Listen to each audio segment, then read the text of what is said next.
friends, welcome to Monimax. இந்த வீடியோல நம்ம 9th ஸ்டாண்டர்டோட chapter 1 set languageல types of sets பத்தி பார்க்கலாம். So first one வந்து empty set or null set or void set. மூணுமே ஒண்ணுதான். emptyனாலே உங்களுக்கு தெரியும், எதுமே இல்லாததா நம்ம வந்து emptyன்னு சொல்லுவோம். So a set consisting of no elements is called the empty set or null set or void set. எந்த ஒரு செட்டில் வந்து எலமெண்ட்ஸே இல்லைன்னு நம்ம சொல்கிறோமோ அதுதான் வந்து நம்ம எம்டி செட்டுன்னு சொல்லலாம், நல் செட்டுன்னு சொல்லலாம், இல்லைனா வாய்ட் செட்டுன்னு சொல்லலாம். மூணு பேர் இருக்குது, எது வேணால் நம்ம சொல்லலாம். It is denoted by zero மாதிரி போட்டுக்கோங்க, சர்க்கிள் மாதிரி போட்டுக்கிட்டு அதை வந்து ஒரு ஸ்லாண்டிங் லைனில் ஒரு க்ராஸ் பண்ணுங்கள். இது இப்படி டினோட் பண்ணலாம். இல்லைனா ஓப்பன் ப்ராக்கெட் உள்ளே எதுவுமே போடாமல் க்ளோஸ் ப்ராக்கெட் பண்ணுங்கள். அதாவது ப்ராக்கெட்குள்ளே வந்து எதுவுமே இருக்கக்கூடாது. ஸோ இந்த ரெண்டு டைப்பில் வந்து நம்ம டினோட் பண்ணலாம். ஸோ சிம்பிளாக டினோட் பண்ணும்போது நம்ம இப்படி பண்ணலாம். இதுக்கு நம்ம ஒரு எக்ஸாம்பிள் பார்க்கலாம். a is equal to x is such that x is an odd integer and divisible by 2. இதிலே நீங்கள் பாருங்கள், odd integer divisible by 2. 2ங்கிறது வந்து ஒரு ஈவன் நம்பர். எப்போவுமே வந்து ஒரு ஆட் நம்பர் ஈவன் நம்பரால் டிவிசிபிளே ஆகாது. ஸோ நமக்கு எந்த எலமெண்ட்ஸுமே கிடைக்காது. அப்படி இருக்கும் போது therefore a is equal to நல் செட்டோட எப்படி டினோட் பண்ணுவாங்களோ அந்த மாதிரி நம்ம டினோட் பண்ணலாம். ஓப்பன் ப்ராக்கெட் உள்ளே எந்த எலமெண்ட்ஸுமே எழுத தேவையில்லை, பிகாஸ் எந்த எலமெண்ட்ஸுமே இல்லை. க்ளோஸ் ப்ராக்கெட் ஆர் ஜீரோ போட்டுட்டு இல்லைனா சர்க்கிள் போட்டுட்டு க்ராஸ் பண்ணுங்கள். ஸோ இந்த மாதிரி தான் நம்ம நல் செட்டை டிஃபைன் பண்ண. நல் செட்னால் அதில் வந்து எந்த எலமெண்ட்ஸுமே இல்லாத போது நம்ம அதை நல் செட்டுன்னு சொல்கிறோம். செகண்ட் ஒன் வந்து சிங்கிள்டன் செட். பேர்லி உங்களுக்கு இதுவும் தெரியும். சிங்கிள்டன் செட்னா என்ன? சிங்கிள்னால் என்னங்க? சிங்கிள்ங்கிறது வந்து ஒன்றே ஒன்று அப்படிங்கிறது தான் single. So, a set which has only one element is called singleton set. So, இதுக்கு என்ன எக்ஸாம்பிள்னா b is equal to the set of all even prime numbers. முதல்ல சிங்கிள்டன் செட்னா நல்லா புரிஞ்சுக்கோங்க. சிங்கிள்டன் செட்டில் ஒரே ஒரு எலமெண்ட் தான் இருக்கும், ஒன்றுக்கு மேலே எந்த எலமெண்ட்ஸுமே இருக்காது. ஒரே ஒரு எலமெண்ட் இருக்குது வந்து சிங்கிள்டன் செட். இதுக்கு எக்ஸாம்பிள் அவங்க சொன்னது set of all even prime நம்பர்ஸ்ன்னு சொல்லியிருக்காங்க. இங்கே நம்ம நோட் பண்ண வேண்டிய விஷயம் என்னென்னா even prime number. Even prime நம்பர்னாலே இப்போ ஒரு எக்ஸாம்பிள் நம்ம எடுத்துப்போம். 2லேருந்து 31 வரைக்கும் நம்ம எழுதிக்கலாம். 2, 3, 5, 7, 11, 13, 17, 19, 23, 29, 31 எழுதியிருக்கோம். இதில் நீங்களே பார்த்தீங்கன்னா உங்களுக்கே தெரியும், எல்லாமே வந்து ஆட் நம்பர்ஸாக தான் இருக்கும். ஒன்றே ஒன்று தான் ஈவன் நம்பராக இருக்கும், அது 2 தான். நிறைய போயிட்டே இருக்கும், பட் நம்ம கொஞ்சம் லிமிட்டாகவே முடிச்சிக்கலாம். 31 வரைக்கும் எழுதியிருக்கேன். ஸோ 2ங்கிறது மட்டும்தான் இப்போ நமக்கு தெரியுது. உண்மையிலே சொல்லணும்னா 2 மட்டும்தான் ஈவன் ப்ரைம் நம்பர். ப்ரைம் நம்பர்ஸ்னாலே ஆட் நம்பர்ஸ் தான் மோஸ்ட்லி எல்லாமே ஆட் நம்பர்ஸாக தான் இருக்கும். ஒரே ஒரு ஈவன் ப்ரைம் நம்பர் தான் இருக்குது, அது 2 மட்டும்தான். ஸோ நமக்கு ஒரே ஒரு எலமெண்ட் தான் நம்ம எழுத முடியும். b is equal to open bracket பண்ணிவிட்டு 2 எழுதிட்டு க்ளோஸ் ப்ராக்கெட் பண்ணிடுறோம். ஸோ இதில் ஒரே ஒரு எலமெண்ட் இருக்கிறதுனால இது வந்து சிங்கிள்டன் செட் நம்ம சொல்கிறோம். தேர்ட் ஒன் வந்து ஃபைனைட் செட். ஃபைனைட் அப்படின்னா என்னதுன்னா அதுக்கு ஒரு எண்ட் இருக்குது அப்படிங்கிறது தான் அர்த்தம். A set with countable elements is known as finite set. என்ன சொல்கிறாங்கன்னா எந்த செட்டை வந்து நம்மளால் கவுண்ட் பண்ண முடியுமோ, அதில் இருக்க எலமெண்ட்ஸ்லாம் நம்ம கவுண்ட் பண்ண முடியுமோ அதுதான் ஃபைனைட் செட்டுன்னு சொல்கிறாங்க. எக்ஸாம்பிள் பார்த்தீங்கன்னா the set of family members. இப்போ உங்கள் ஃபேமிலியில் எத்தனை பேர் இருப்பாங்கன்னு உங்களால் கரெக்டாக சொல்ல முடியும். அம்மா, அப்பா, தாத்தா, பாட்டி, நீங்கள். ஸோ 5 பேர் கிட்ட இருக்கீங்க. ஸோ உங்களால் என்ன முடியும்? கவுண்ட் பண்ண முடியும். அதுதான் வந்து ஃபைனைட் செட். எதை வந்து உங்களால் கவுண்ட் பண்ண முடியுமோ அது ஃபைனைட் செட். செகண்ட் எக்ஸாம்பிள் பார்த்தீங்கன்னா the set of indoor games.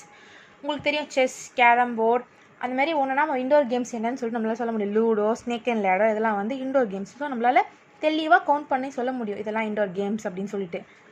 So இதை நீங்கள் கவுண்ட் பண்ணுறதுனால இது வந்து ஒரு ஃபைனைட் செட்டுன்னு சொல்கிறாங்க. ஃபோர்த் ஒன் வந்து infinite set. A set which cannot be countable is infinite set. எந்த செட்டை வந்து நம்மளால் கவுண்ட் பண்ண முடியாதோ அதை வந்து நம்ம இன்ஃபினிட் செட்டுன்னு சொல்லுவோம். ஃபைனைட் செட் பார்த்திங்கன்னா அதுக்கு வந்து ஒரு எண்ட் இருக்கும், நம்மளால் அது கவுண்ட் பண்ணவும் முடியும். இன்ஃபினிட் செட் பார்த்திங்கன்னா அந்த செட்டை வந்து நம்மளால் கவுண்ட் பண்ண முடியாது, அதுக்கு வந்து எண்டே இல்லாமல் போயிட்டே இருக்கும். அதுதான் வந்து இன்ஃபினிட் செட். இப்போ எக்ஸாம்பிள் பார்க்கலாம். E is equal to open bracket 5, 10, 15, 20, 25, 30, 35, 40, 45, 50 என்லெஸ்ஸாக போயிட்டே இருக்குது பாருங்கள். 50க்கு அப்புறம் 55, 60, 65, 70 அப்படி போயிட்டே இருக்கும். ஸோ இதுக்கு வந்து நமக்கு எண்டே இல்லை. அப்படி இருக்கும்போது அந்த செட்டை நம்ம என்ன சொல்கிறோன்னா இன்ஃபினிட் செட் அப்படின்னு சொல்லிட்டு சொல்கிறோம். ஃபிஃப்த் ஒன் வந்து ஈக்விவேலன்ட் செட். ஈக்விவேலன்ட் செட்டை வந்து நம்ம எப்படி சொல்லலாம், ஈஸியாக சொல்லணும் பார்த்தீங்கன்னா நம்பர் ஆஃப் எலமெண்ட்ஸ். இது வந்து ஒரு ஹிண்ட் வேர்டாக ஞாபகம் வச்சுக்கோங்க. when two finite sets A and B are equal with their number of elements, it is known as equivalent set. It is written as A. இந்த மாதிரி எழுதிட்டு பீன் போட்டுக்கோங்க. இங்கே என்ன சொல்ல வராங்கன்னா, ரெண்டு ஃபைனைட் செட் இருக்குது, அதாவது கவுண்டபிள் நம்பர் ஆஃப் எலமெண்ட்ஸ் இருக்கிற ரெண்டு செட் இருக்குது, ஏவும் பியும். ஓகேங்களா? இப்போ அந்த ஏல இருக்கிற நம்பர் ஆஃப் எலமெண்ட்ஸும் பி செட்டில் இருக்கிற நம்பர் ஆஃப் எலமெண்ட்ஸும் ஈக்குவலாக இருந்துச்சுன்னா அதை வந்து நம்ம என்ன சொல்கிறோம்னா ஈக்விவேலன்ட் செட்னு சொல்கிறோம். இதை வந்து நீங்கள் எக்ஸாம்பிளில் பார்த்தா உங்களுக்கு புரியும். இங்கே பாருங்கள் எக்ஸாம்பிள். ஏ அப்படிங்கிற இந்த செட்டில் வந்து பால் பேட் ரெண்டு இருக்குது. பிங்கிற இந்த செட்டில் வந்து ஹிஸ்ட்ரி ஜாகிரஃபின்னு ரெண்டு இருக்குது. ஸோ 1 2 எலமெண்ட்ஸ் இருக்குது இந்த செட்டில், ஏ செட்டில். அதேமாதிரி பி செட்டில் பார்த்தீங்கன்னா ஹிஸ்ட்ரி ஜாகிரஃபி 1 2. பி செட்டில் 2 எலமெண்ட்ஸ் இருக்குது. ஸோ இதில் இருக்க நம்பர் ஆஃப் எலமெண்ட்ஸும் இதில் இருக்க நம்பர் ஆஃப் எலமெண்ட்ஸும் ஈக்குவலாக இருக்கிறதுனால, அதாவது n ஆஃப் ஏங்கிறது வந்து என்னங்கிறது இங்கே நம்பர் ஆஃப் எலமெண்ட்ஸுங்கிற மாதிரி. So therefore n of A is equal to n of B. எப்போ வந்து இந்த செட்டில் இருக்கிற நம்பர் ஆஃப் எலமெண்ட்ஸும் இந்த செட்டில் இருக்கிற நம்பர் ஆஃப் எலமெண்ட்ஸும் ஈக்குவலாக இருந்துச்சுன்னா அந்த ரெண்டு செட்டையும் நம்ம என்னன்னு சொல்கிறோம்னா ஈக்விவேலன்ட் செட் அப்படின்னு சொல்லிட்டு சொல்லுவோம். சிக்ஸ்த் ஒன் வந்து ஈக்குவல் செட். இதோட ஹிண்ட் பார்த்தீங்கன்னா எக்ஸாக்ட்லி த சேம் நம்பர்னு இருக்குது. அதாவது இப்போ நம்ம பார்க்கும்போது உங்களுக்கு தெரியும், two sets are said to be equal sets if they contain exactly the same elements, otherwise they are said to be unequal. என்ன சொல்கிறாங்கன்னா, ரெண்டு செட் இருக்குன்னா அந்த ரெண்டு செட்டில் இருக்கிற எலமெண்ட்ஸே சேமாக இருக்கணும். அப்படி இந்த எலமெண்ட்ஸே சேமாக இருக்கும் போது அதை நம்ம என்னென்னு சொல்கிறோம்னா ஈக்குவல் செட்டுங்கிறோம். அப்படி வந்து அந்த எலமெண்ட் சேமாக இல்லைன்னா அது வந்து அன்ஈக்குவல் அப்படிங்கிறாங்க. Every element of A is also an element of B. இதில் என்ன ஒரு ஸ்பெஷாலிட்டி பார்த்தீங்கன்னா, ஏல இருக்க எலமெண்ட்ஸ் அதே எலமெண்ட்ஸ் தான் பிலையும் இருக்கும். ஈக்விவேலன்ட் செட்டுன்னு நம்ம பார்க்கும் போது அது நம்பர் ஆஃப் எலமெண்ட்ஸ் வந்து ஈக்குவலாக இருக்கும். இங்கே வந்து என்ன எலமெண்ட் இருக்கோ அதே எலமெண்ட் தான் நமக்கு ஈக்குவல் செட்டில் இருக்கும்.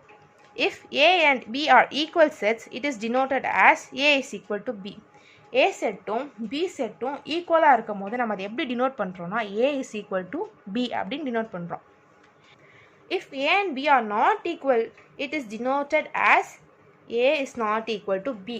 இப்போ A, B வந்து ஈக்குவல் செட் இல்லை அப்படின்னு சொல்லும் போது நம்ம அதை எப்படி டினோட் பண்ணணும்னு பார்த்தீங்கன்னா A is not equal to Bன்னு டினோட் பண்ணணும். ஈக்குவல் செட்னா A is equal to B, not unequal செட்னா A is not equal to B அப்படின்னு சொல்லிட்டு நம்ம டினோட் பண்ணணும். A, Bன்னு ரெண்டு செட்டு கொடுத்துருக்காங்க. A set is equal to open bracket 1, 2, 3, 4. B set பாருங்க open bracket 4, 3, 2, 1. இப்போ இதில் பார்த்தீங்கன்னா all the elements in A are also there in B. 1ங்கிற இந்த நம்பர் இங்கே இருக்கா, 1ங்கிற நம்பர் இங்கே இருக்குது. 2ங்கிற நம்பர் இங்கே இருக்கா, 2ங்கிற நம்பர் இங்கே இருக்குது. 3ங்கிற நம்பர் இங்கே இருக்கா, 3 இங்கே இருக்குது. 4ங்கிறது இருக்கா, 4 இங்கே இருக்குது. ஸோ எக்ஸாக்டாக அதே நம்பர்ஸ் வந்து நமக்கு ரெண்டு செட்லேயும் இருக்கும். ஈக்குவேலன்ட் செட்டுக்கும் ஈக்குவல் செட்டுக்கும் என்ன வந்து வித்தியாசம்னா, ஈக்குவேலன்ட் செட்டில் வந்து ரெண்டு செட்டுக்குமே வந்து சம்மந்தமே இல்லாத எலமெண்ட்ஸ் தான் இருக்கும், பட் நம்பர் ஆஃப் எலமெண்ட்ஸ் தான் சேமாக இருக்கும். அது நம்ம அந்த எக்ஸாம்பிள் பார்த்துருந்தீங்கன்னா ball bat history geography. Ball bat வந்து கேம்ஸ் பற்றி வருது, ஹிஸ்ட்ரி ஜாகிரஃபி வந்து ஸ்டடீஸ் அந்த மாதிரி பற்றி வருது. ஸோ அதுக்கும் இதுக்கும் சம்மந்தமே இல்லை, பட் நம்பர் ஆஃப் எலமெண்ட்ஸ் பார்த்தீங்கன்னா ஈக்குவலாக இருந்திருக்கும். ஈக்குவல் செட்டில் என்னென்னா ரெண்டுமே ஒரே எலமெண்ட்ஸ் தான் இருக்கும், அதாவது எக்ஸாக்ட் நம்பர் ஆஃப் எலமெண்ட்ஸ் இருக்கும், எல்லாமே வந்து கொஞ்சம் கனெக்டடான மாதிரி இருக்கும். பாருங்கள், இதுவும் நம்பர்ஸ் இதுவும் நம்பர்ஸ், இதில் இருக்கிற நம்பர்ஸும் ஒரே நம்பர்ஸாக தான் இருக்கும். ஸோ இதுதான் ஈக்குவல் செட்டுக்கும் ஈக்குவேலன்ட் செட்டுக்கும் இருக்கிற வித்தியாசம். ஈக்குவேலன்ட் செட்னா நம்பர் ஆஃப் எலமெண்ட்ஸ், எத்தனை நம்பர் ஆஃப் எலமெண்ட்ஸ் அதில் இருக்குது, அது வந்து ஈக்குவேலன்ட் செட். ஈக்குவல் செட்னா இதில் இருக்க எக்ஸாக்ட் நம்பர். இப்போ வந்து இங்கே நம்பர்ஸ் இருக்கிறதுனால நமக்கு கொஞ்சம் குழம்புற மாதிரி இருக்கும். இப்போ ஏங்கிற செட்டில் வந்து ஏ, பி, சி, டி இருக்குது. பிங்கிற செட்டில் வந்து டி, சி, பி, ஏன்னு பாருங்களேன். இதுலேயும் ஏ இருக்குது, இதுலேயும் ஏ இருக்குது, இதுலேயும் பி இருக்குது, இங்கேயும் பி இருக்குது, இங்கேயும் சி இருக்குது, இங்கேயும் சி இருக்குது, இங்கேயும் டி இருக்குது, இங்கேயும் டி இருக்குது. ஸோ இதில் இருக்கிற அந்த எலமெண்ட்ஸும் இதில் இருக்கிற எலமெண்ட்ஸும் ஒரே எலமெண்ட்ஸ் தான். ஸோ ஒரே எலமெண்ட்ஸ் இருக்கும்போது அது equal set. Equal number of elements இருக்கும்போது அது ஈக்குவலன்ட் செட். ஓகே ஃப்ரெண்ட்ஸ், நம்ம ரிமைனிங் இருக்கிறதெல்லாம் வந்து டைப்ஸ் ஆஃப் செட் பார்ட் 2 வீடியோவில் பார்க்கலாம். இந்த வீடியோ உங்களுக்கு பிடிச்சிருந்ததுன்னா, உங்களுக்கு யூஸ்ஃபுல்லாக இருந்ததுன்னா, புரிஞ்சு இருந்ததுன்னா நீங்கள் லைக் பண்ணுங்கள். இது மற்றவங்களுக்கும் பெனிஃபிட் ஆகும் நினச்சிங்கன்னா நீங்கள் உங்கள் ஃப்ரெண்ட்ஸுக்கு ஷேர் பண்ணுங்கள். மறக்காமல் சப்ஸ்கிரைப் பண்ணுங்கள். பக்கத்தில் இருக்க பெல் பட்டனை வந்து கிளிக் பண்ணுங்கள். அப்போ தான் நம்ம சேனலில் போடுற வீடியோஸ் வந்து உங்களுக்கு நோட்டிஃபிகேஷனில் வரும். உங்களுக்கு ஏதாவது டவுட் இருந்ததுன்னா ப்ளீஸ் கமெண்ட் பண்ணுங்கள். Thank you friends.